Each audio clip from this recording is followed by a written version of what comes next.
Hey guys, so recently I found my old journals and diaries from when I was young. I would say middle school on up. I was very good about writing my thoughts and feelings and what was going on in my life at the time. I wish that I could find some of my older journals. I know I have some somewhere, but I'm sure they got lost over time because, we were military and so we moved around a lot. And so I treasure the ones that I have, and I appreciate that my mom kept them all in a box and gave them to me recently so that I could look through them. And the reason for this post was I wanted to share some of the insight into, what I have learned from reading my old journal entries. And one of the things that I noticed was how much I've changed. And there are some things that have not changed. It's kind of interesting. So I remember back in that time how everything revolved around my friends and how even the smallest things were a big deal. It would carry on for days and days. There was one post where I was at the gym and they broke out into different groups, and I got my feelings hurt because some of my friends got together because we were limited to 5 per group, and I ended up not being in their group. And so I remember that. I was totally devastated, and that really hurt my feelings. And so the reason for sharing that is that when you react or I guess listen, hopefully, to what's going on with your children, remember that for them, some of the things, of course, as adults, we look at, you're like, oh, that's so trivial. But for them, it's not. Sometimes for them, some of the smallest things can be very significant. And we need to make sure they understand that we know we've been there. We've been where they are. We may have forgotten over time, what it's like, but we've been through it, and we know that we'll get through it. And those things that they really struggle with at the moment and the things that are so devastating are going to be so insignificant one day.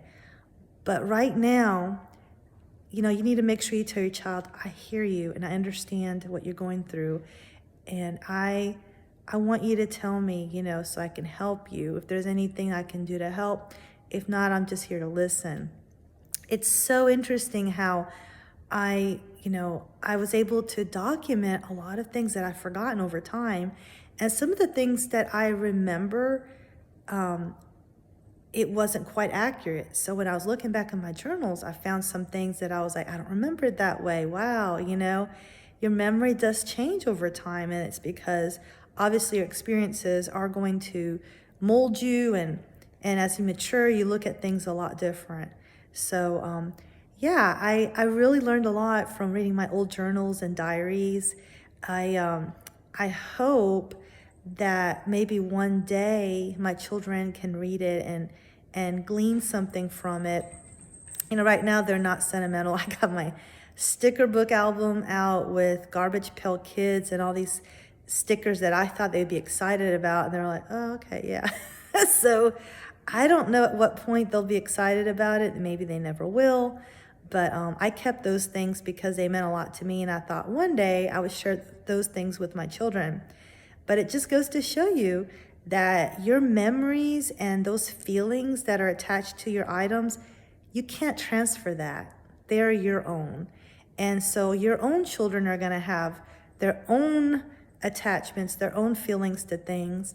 And we just need to make sure that we honor that and recognize it, and that we're able to support our children and not throw things away that really mean a lot to them. I know it's hard because sometimes, they get attached to a lot of things, and maybe you can have a limit. You can say whatever can fit in this box, for example, or this bin is what you're allowed to keep, whatever it is. But do know that some of those things might mean a lot even more to them later on down the road, like for me. So yeah, it was kind of neat to go back through the time and reminisce, and it was very nostalgic for sure. I even wrote down some of the movies that I watched at the time and some of the clothes that I would purchase. I sketched out some of the clothes that I bought. And I included some magazine pages in my journals that I could look through, and the price of gas at the time, it was like $1.10, 13, and it had gone up because of the war. Yeah, the Gulf War. But anyway, it's interesting. Here's Kusi. She just got on my lap. Say hi. She's so cute. Well, anyway, those are my thoughts for today. I hope you're having a great day. Good luck on your journey as always, and I'll talk to y'all soon. Bye.